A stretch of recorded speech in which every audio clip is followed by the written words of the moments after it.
Buenas tardes a todos. En el día de hoy nos vamos a encontrar con una particularidad, que es que la clase va a estar previamente grabada por cuestiones de índole laboral en cuanto a mis tareas en el Servicio Penitenciario Federal, que en atención a lo coordinado con la coordinación de la carrera, se ha podido establecer esta modalidad.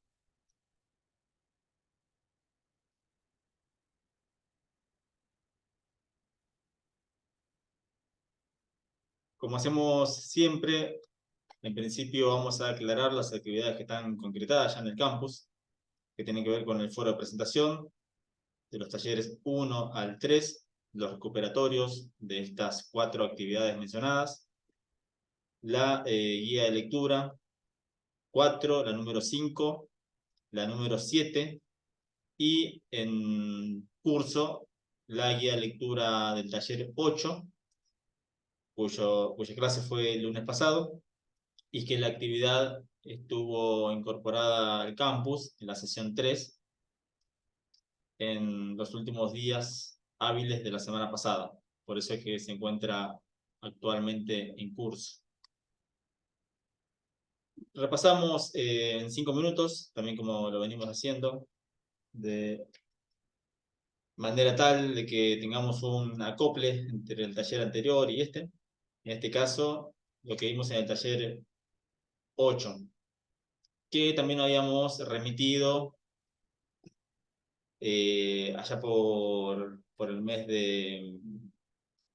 de agosto, a fines del mes de agosto, cuando habíamos iniciado la primera clase, y habíamos visto en lo que es la guía de planificación, propuesta como material obligatorio, la cadena de valor público, en donde vemos claramente que tenemos un sector público, tenemos a la sociedad, que en definitiva lo que nos interesa aquí es que las operaciones son procesos que son necesarios llevar adelante para convertir los insumos que están en el margen izquierdo en productos, que son los bienes, servicios, transferencias y regulaciones que una institución pública entrega al ámbito externo, con la intención de que esto genere un resultado y, por supuesto, un impacto.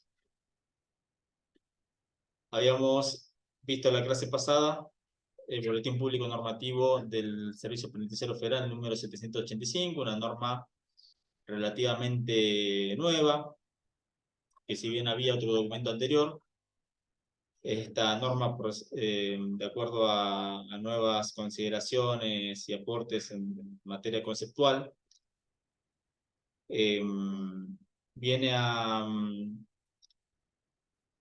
publicar o a publicitar el marco general para el diseño y puesta en práctica de programas específicos de tratamiento penitenciario.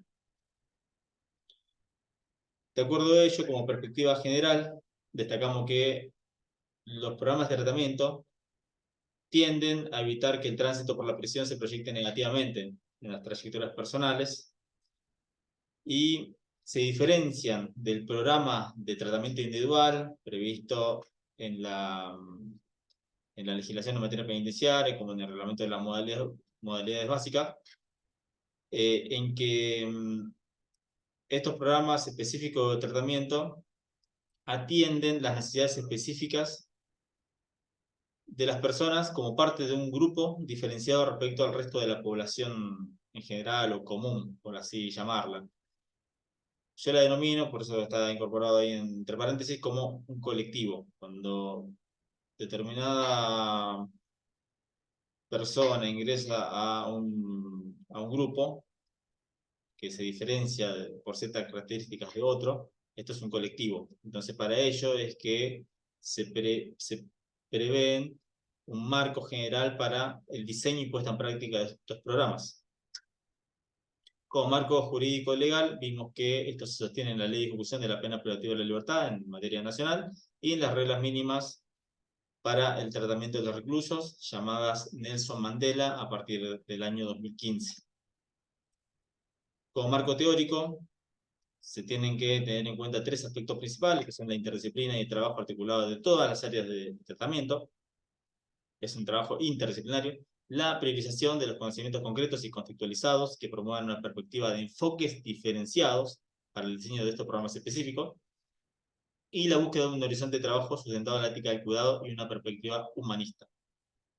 Ahora bien, iniciamos la clase correspondiente al taller 9. Estamos con la sesión 3, que es la sesión más larga de este cuatrimestre, que tiene por objeto el sistema penitenciario.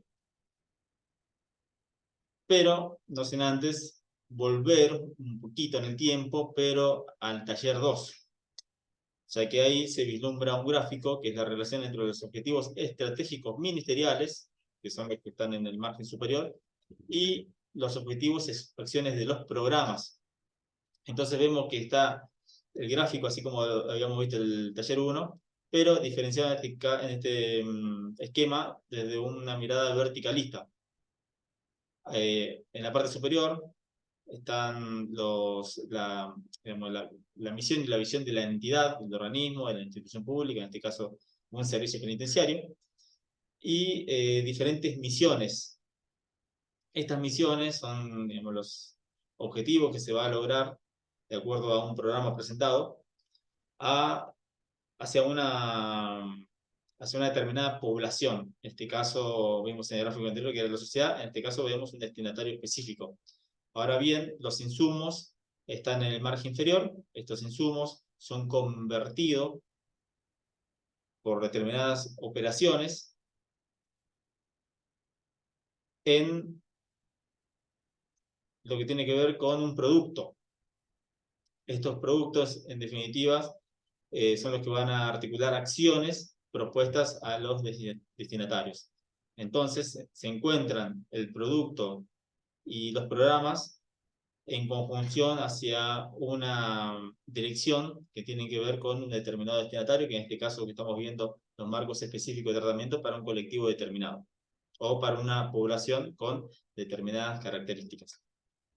Retornamos entonces al taller 9, para lo cual tenemos como bibliografía obligatoria el programa de detección e intervención específica por niveles de riesgo de suicidio para personas privadas de libertad, que es el Boletín Público Normativo 668, y el programa de tutorías penitenciarias, que es el 577.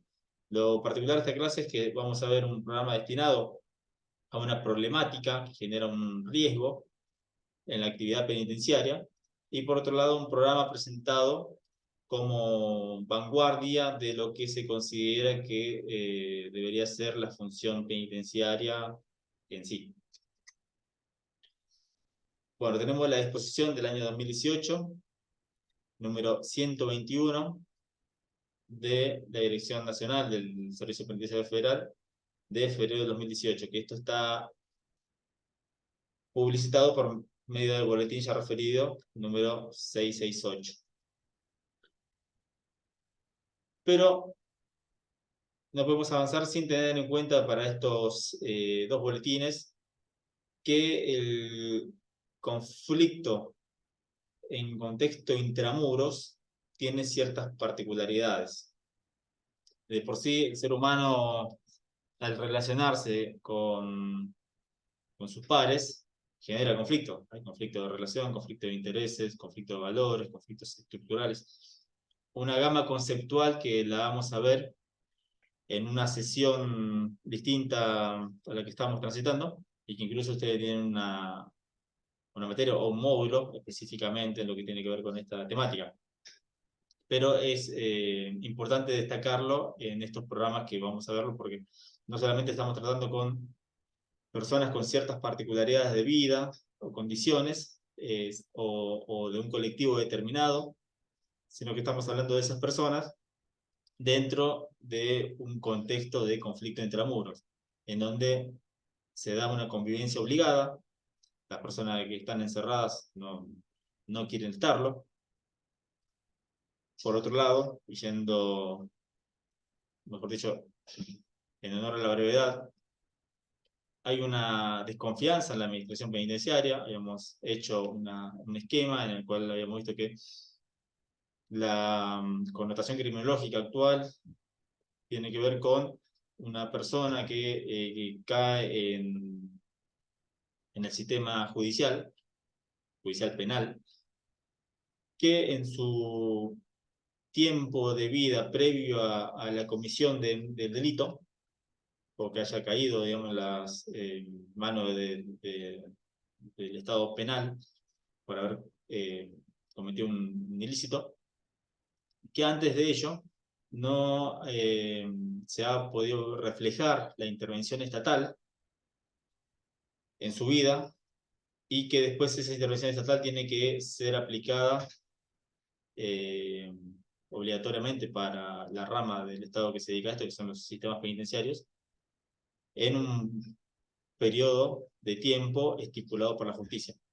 Entonces, si una persona no pudo llegar a incorporar nociones de vida ligadas a las políticas públicas y a los derechos que estas políticas deben representar, puede ser que note recién al Estado, cuando lo observe, en su cara represiva, digamos, de uniforme, cuando lo van a buscar un allanamiento o cuando cae en las propias, en el propio hecho de transgresión o la comisión del delito. Entonces, a partir de ahí se genera una desconfianza en ese Estado que está representado en una administración penitenciaria. Ahora bien, también hay una existencia para un espacio físico para la intimidad. Uno en un ambiente de vida ordinario tiene sus momentos.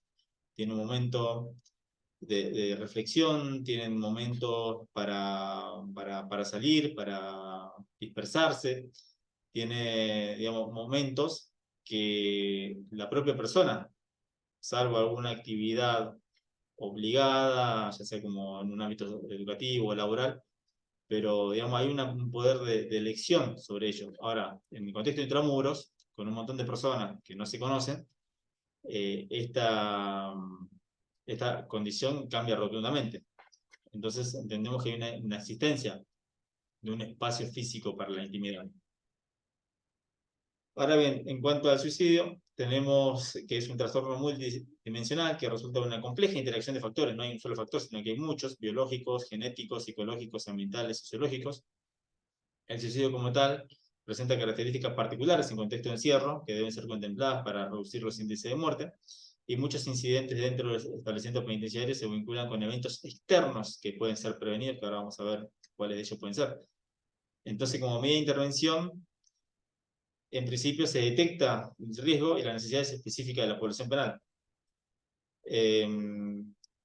Hay una notable relevancia del personal que supervisa y mantiene vínculo directo con la persona privada de libertad, por eso es que vamos a ver después el boletín que sigue, que es el de tutorías, y el trabajo interdisciplinario de las distintas áreas involucradas, personal de seguridad y áreas de tratamiento.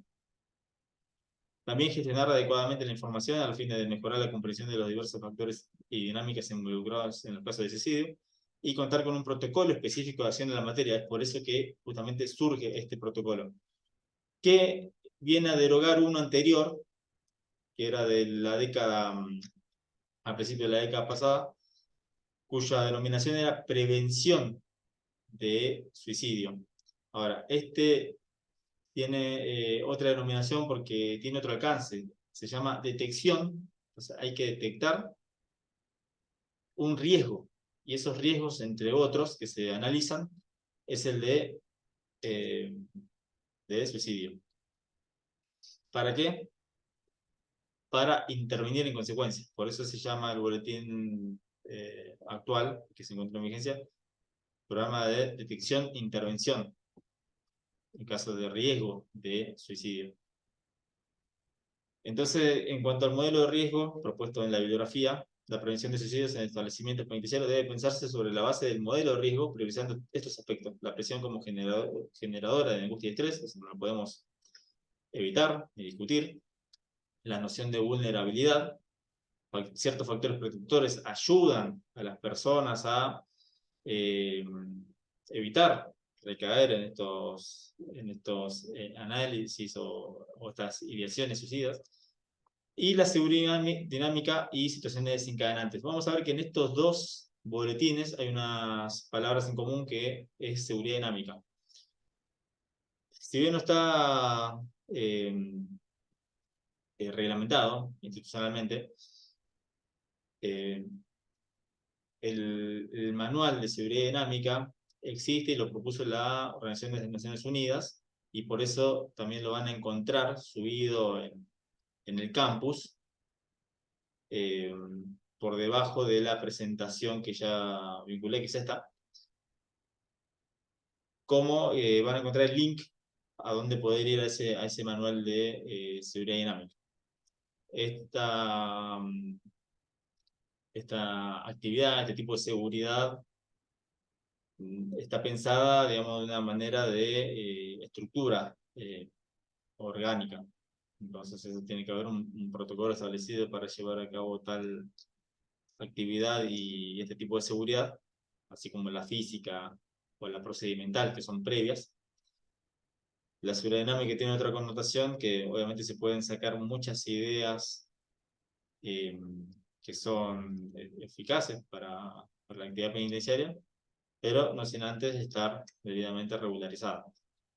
En cuanto al espectro suicida, hay un montón de nociones acerca de esto, en lo que se trata por los especialistas de salud mental, ya que no todas son iguales. La idea de muerte, que es la ideación suicida, la intencionalidad suicida, el plan suicida, el acto suicida, la amenaza suicida o el suicidio consumado. En cuanto también a la visión del boletín, tiene que ver con que estamos conglomerando todas las particularidades que hacen al contexto penitenciario a los fines de poder establecer una adecuada planificación, en definitiva, operativa. Por eso es que en este caso lo que interesa del boletín es saber que existe, saber cuáles son las nociones del mismo, por qué surge y qué temas se tocan, pero no en detalle para lo que tiene que ver con el módulo. Entonces, para la clasificación de niveles de riesgo, primero hay que clasificar, tiene que haber un sistema de, porque este boletín lo que tiene, o mejor dicho, esta norma lo que tiene es que va de la mano con un sistema de clasificación de niveles de riesgo. Los riesgos que actualmente se evalúan en el Servicio Penitenciario Federal son riesgo de fuga, riesgo de conflictividad y riesgo de suicidio. En 5 niveles, de muy bajo hasta muy alto, y tiene que ver con un modelo de análisis actuarial, no clínico. Como, por ejemplo, teníamos el caso del boletín anterior, derogado ya, que es de prevención de suicidio. Entonces, por eso acá lo que se clasifica primero son los riesgos, y lo que se detectan son los riesgos, y por eso se interviene en cuanto a ese riesgo. Entonces, para la clasificación de estos niveles de riesgo, se tiene que tener en cuenta siempre la seguridad dinámica, esto que le había comentado anteriormente, el intercambio de información, la evaluación periódica de conducta, la capacitación del personal y estándares de desempeño moral. Entonces, en cuanto a la tabla de detección de niveles de riesgo, vamos a ver que van de la mano con el sistema de clasificación de riesgo, que es previo. Y tenemos en este aspecto 5 niveles, del muy alto, número 5, al no evidente, que es el número 1. Entonces, a continuación, se exponen, esto lo vamos a pasar casi por alto, digamos, los parámetros que se tienen en cuenta para el ingreso a este tipo de riesgo. Esto obviamente se puede hacer tanto clínicamente como actuarialmente.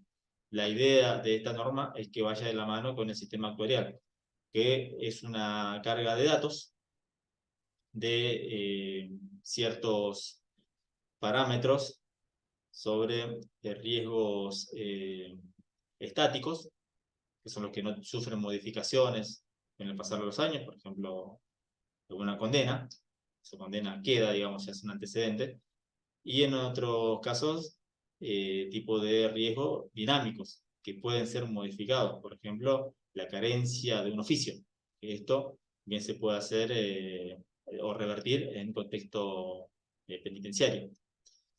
Bueno, pasamos brevemente los niveles. De todas formas, las filminas están en el campus. Esto obviamente no se evalúa. Y de más está decirle que también la bibliografía está presente. Tenemos el riesgo 4, que es el riesgo alto, el riesgo medio, que es el 3, el riesgo bajo, que es el nivel 2, y por último, el nivel 1, que es el riesgo no evidente. Ahora vayamos a la temporalidad como riesgo de suicidio. Primero, la evaluación al ingreso del establecimiento dentro de las 24 horas, el ingreso en el establecimiento penitenciario.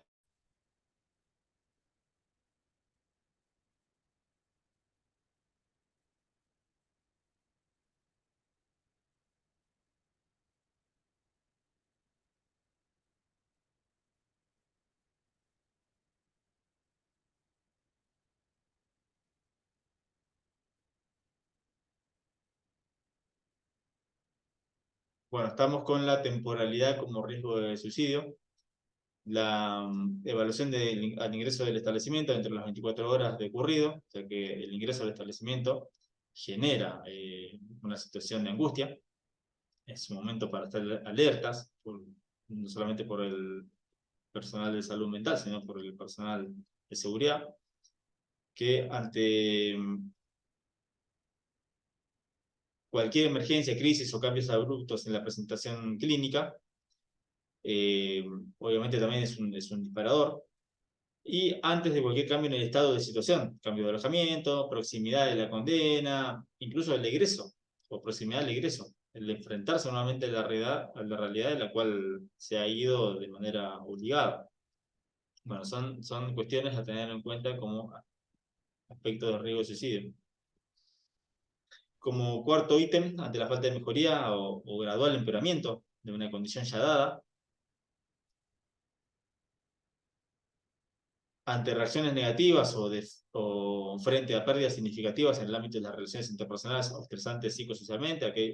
Acá habíamos visto en las primeras filminas esto de que hay cuestiones del ámbito externo que influyen negativamente en el ámbito intramuros, y ante la aparición de una enfermedad clínica, especialmente si es de amenaza para la vida o discapacidad funcional ejecutiva. Todo ello son lo que en cierta bibliografía en materia de salud mental aparecen y como también aparecía en el ya derogado Boletín de Prevención de Suicidio, que es o son las banderas rojas.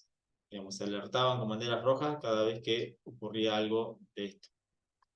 Entonces tenemos cierta modalidad de implementación que van de los riesgos, como está mencionado, del 3 al 5. El no evidente y el muy bajo no se trata, pero sí en el riesgo medio al muy alto.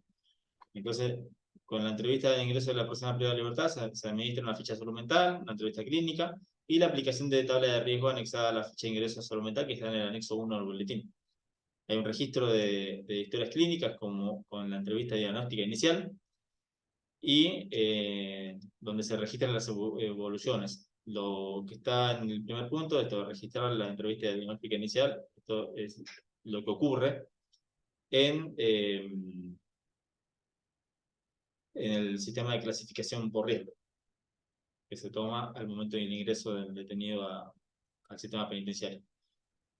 En este caso, el médico de guardia, si es que lo hay en lugar de personal de salud mental, ya sea un fin de semana o un día hábil por la noche, tiene que evaluar el riesgo a través de la planilla correspondiente que está anexada, y en el caso de observar que lo que guarda la información que puse en la planilla con la de los niveles que pasamos hace unos momentos, y que observamos que se relacionen con lo expuesto en el nivel 5 o 4, podrá derivar a una institución psiquiátrica.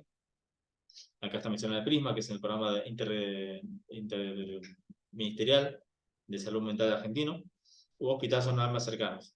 Por ejemplo, lo que ocurre en las unidades del interior del país, ya que el PRISMA actúa en Buenos Aires. En caso de ser rechazado, se lo incluirá en un dispositivo de intervención permanente, solicitando la evaluación del equipo de salud mental. Y en el caso de observar un nivel 3, se permanecerá en su alojamiento habitual, efectuando esa primera hora del día hábil la derivación al equipo de salud mental. ¿Quiénes intervienen? Todas las áreas. Seguridad interna, que por el boletín ya reviste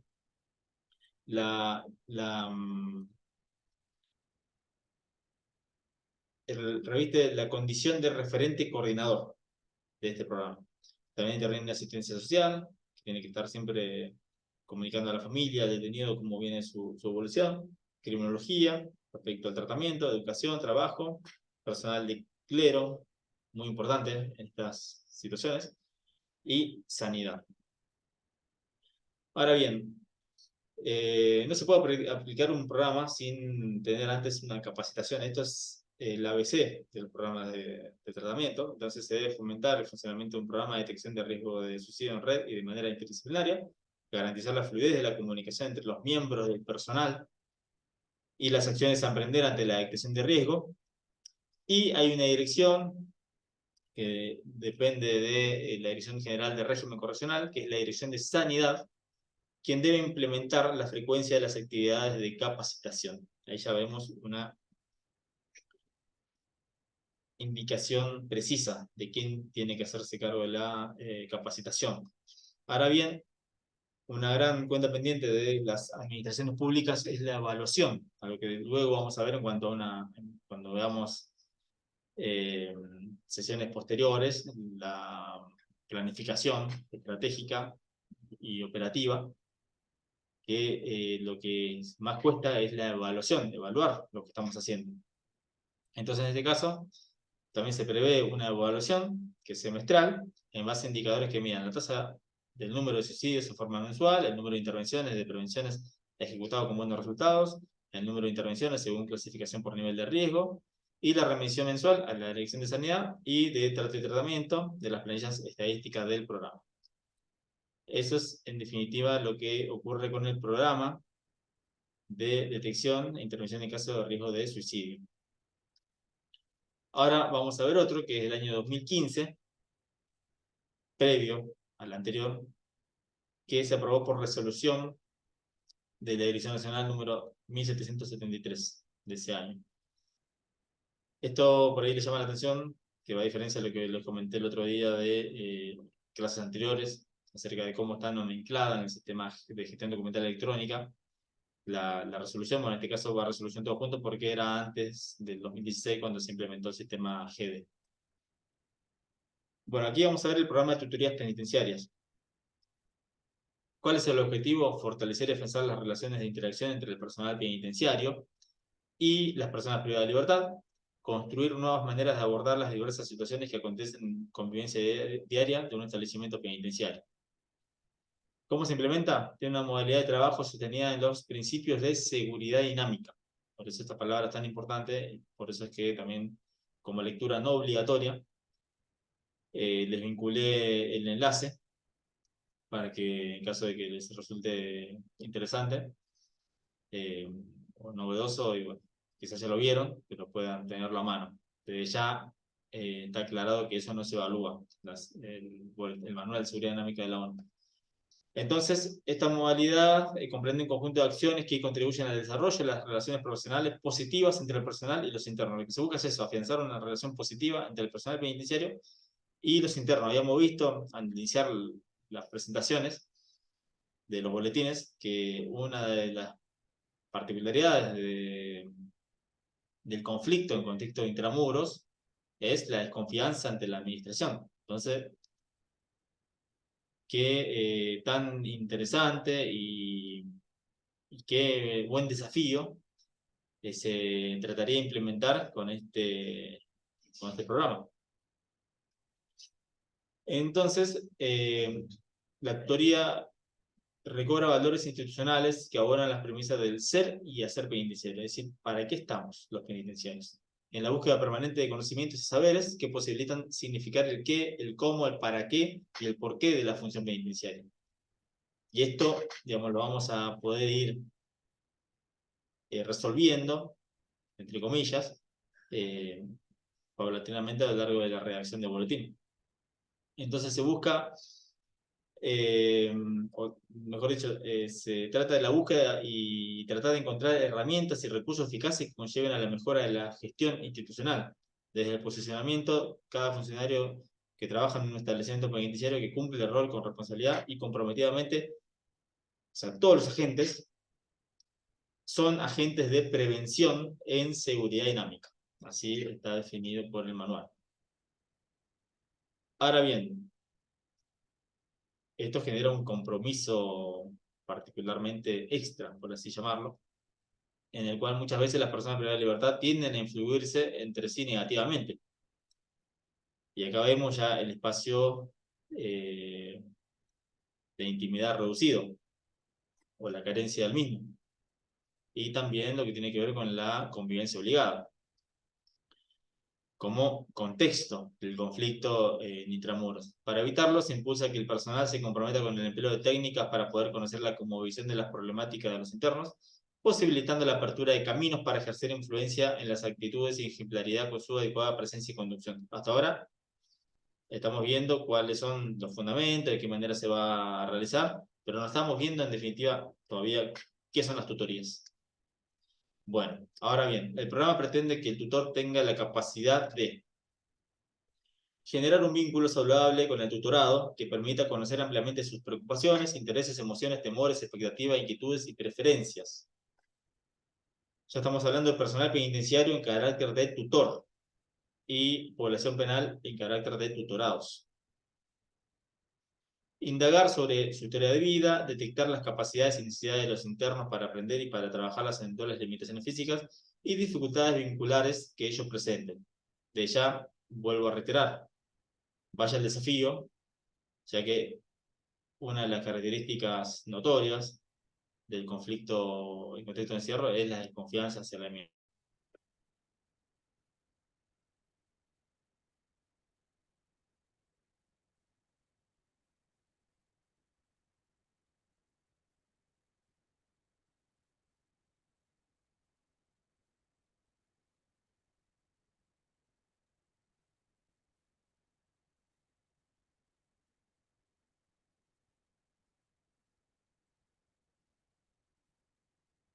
Otra de las maneras en las cuales se efectúa el programa es atender las distintas situaciones que enuncian los sujetos, analizando sus problemáticas, demandas ante problemas de salud y necesidades de asistencia. Acceder al legajo del interno a fin de corroborar algún dato, viabilizar alguna demanda, siempre en la lógica de acompañar sostenidamente el proceso de permanencia y egreso de la persona privada de libertad. Participar activamente en las reuniones del Consejo Correccional, esto es más que válido. O sea, la participación de un tutor en el Consejo Correccional que aporte datos inmediatos de vida prácticamente sobre el interno, con el propósito de compartir el alcance de la experiencia tutorial, información que posibilitará la valoración de la persona en el marco de la evaluación criminológica, evaluar las situaciones acontecidas para determinar posibles estrategias de intervención que aborde rápidamente la problemática, evitando el progreso de la situación conflictiva. Llevar registros en los distintos instrumentos propuestos y confeccionar el informe de evaluación trimestral para presentar ante el Consejo Correccional. Los objetivos específicos del programa de tutorías son optimizar las condiciones de convivencia dentro de los establecimientos penitenciarios, propiciando lazos de empatía y comprensión entre todos los actores, incentivar al agente penitenciario a comprometerse con su rol de tutor y a participar activamente en todos los niveles de la vida intramuros de los internos, mejorando el tratamiento del mismo y su futura organización social. Es decir, por un lado se busca información y por el otro lado se busca acompañar a la persona en su tránsito por la prisión, a los fines de que el contexto se haga más ameno y que haya una relación inmediata y continua en la que medie un apoyo y un asesoramiento constante en las necesidades del interno. Fortalecer el sentido pedagógico de la función penitenciaria a través de la construcción de vínculos saludables que le posibilite al interno comprender los objetivos del tratamiento y contribuir a su crecimiento, es decir, una proyección al momento de su egreso. Generar el sentido de responsabilidad, apelando a la elección que supone una toma de decisiones en relación al efecto que producen las acciones de la propia conducta, es decir, asesorándolo y aconsejándolo, y mejorar los resultados obtenidos en términos objetivos criminológicos en relación a los programas y acciones de tratamiento y el desistimiento de la conducta delictiva. Por eso es la activa participación en el Consejo Correccional de los tutores. Como modalidad de implementación, se tiene que aplicar en aquellos establecimientos penitenciarios que la ratio sea igual o mayor a 1.2 agentes por un interno. Además, aplicará el programa en cualquier establecimiento que, a criterio de la Dirección General de Régimen Correccional, se considere adecuado. Los recursos humanos responsables de asumir este trabajo deberán comprender e internalizar el sentido pedagógico de la función que representan como actores imprescindibles y esenciales del sistema penitenciario. Respecto a la búsqueda de información, la figura de tutor permitirá legitimar acciones, es decir, que la información obtenida y también el acompañamiento penitenciario esté debidamente documentado. Ahora, ¿qué es un tutor? Es la persona que establecerá un vínculo más cercano y de escucha directa con los internos. Esta proximidad facilitará el desarrollo del potencial vincular, social, comunicacional e intelectual. Además, estas actividades permitirán al personal alcanzar un mayor entendimiento de las conductas de los internos y contribuirán a la prevención y evaluación de los riesgos. Tengan en cuenta que lo que actualmente se están clasificando son riesgos de conflictividad, fuga y suicidio, asociados con problemas, en este caso, con problemas de salud, conductas suicidas y violencia intramuros, entre otras. ¿Quiénes pueden ser tutores? O sea, más o menos esto ya se estuvo viendo quiénes, es decir, el personal penitenciario. Y para ello, ¿quiénes pueden ser tutores? Aquellos agentes, o sea, cualquier agente que reciba un entrenamiento específico y que tengan un perfil apropiado. Estas dos condiciones se tienen que dar.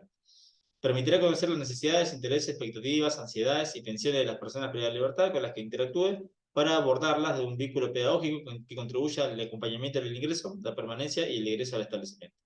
La selección de los tutores será responsabilidad del equipo directivo, es decir, el director del establecimiento penitenciario es quien designa a los tutores, quienes teniendo en cuenta el perfil designará al tutor y a los tutorados en relación a la necesidad que se presente, es decir, se asignan tutores y tutorados de la población penal, tutores penitenciarios y tutorados de la población penal. Especificaciones del programa, a tener en cuenta: el programa establece encuentros de los tutores con los tutorados con una frecuencia no menor a 2 veces por semana. Se espera que cada funcionario asuma entre 15 y 20 tutorías aproximadamente. Bueno, un número bastante elevado. El programa prevé la rotación de los agentes en su cargo tutor cada 4 a 6 meses aproximadamente para garantizar la autonomía y flexibilidad vincular de los internos, además de posibilitar que todos los funcionarios experimenten la acción tutorial. Esto tiene un abordaje amplio, es decir, que todos los agentes penitenciarios tengan esta función sin perjuicio de su función. Pueden ser celadores, guías o incluso pueden ser personal de hacer el tratamiento. Los tutores ejercerán sus funciones sin superponer sus acciones a espacio de otros funcionarios, siendo muy respetuosos de la estructura y dinámica institucional. Eso no obstante el juicio, la jerarquía penitenciaria. Y en relación a los recursos, deberá asignarse un espacio físico donde pueden realizar las entrevistas, encuentros con el tutorado, es decir, las reuniones que se piden, y las áreas deberán colaborar de manera activa con la información que requiera el tutor para realizar su tarea. De ya hay unos anexos en el boletín, son útiles de ver, de tener a mano, y que si les resulta apropiado también lo pueden chequear.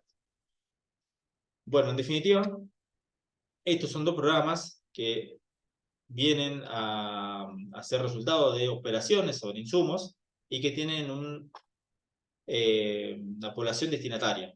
En el primero de los casos, aquellos internos con riesgo de suicidio de medio a muy alto, y en el segundo caso, a la población penitenciaria en general. Pero en sí son servicios, son productos que en definitiva fueron insumos a lo largo de un proceso convertidos en un servicio cuya denominación es un programa hacia un destinatario definido. Para cerrar, una frase mencionada en el boletín de tutoría, que tutoría es el servicio que presta el tutor a los alumnos con el fin de orientarlos para que conozcan sus posibilidades y limitaciones frente a la actividad de aprender, con el propósito de guiarlos hasta la consecución eficaz de sus metas y ese desarrollo personal y social. Arismendi González, del año 1987. Bueno, muchas gracias por la atención. Esta presentación a modo de video va a estar subida. En el campus vi que hubieron algunos cortes, no sé si de señal o del mismo sistema Zoom, por lo cual espero poder subir toda la presentación y no una parte, solamente porque veo que aparentemente se fraccionó en tres. O la subo en tres, o la subo completa, o subo una parte, pero en todo caso si subo una parte, en las próximas horas voy a subir la versión completa si es que no me lo permite hacerlo ahora. Así que bueno, muchas gracias por la atención y cualquier consulta quedo a disposición por vía de mensaje de campus. Muchas gracias.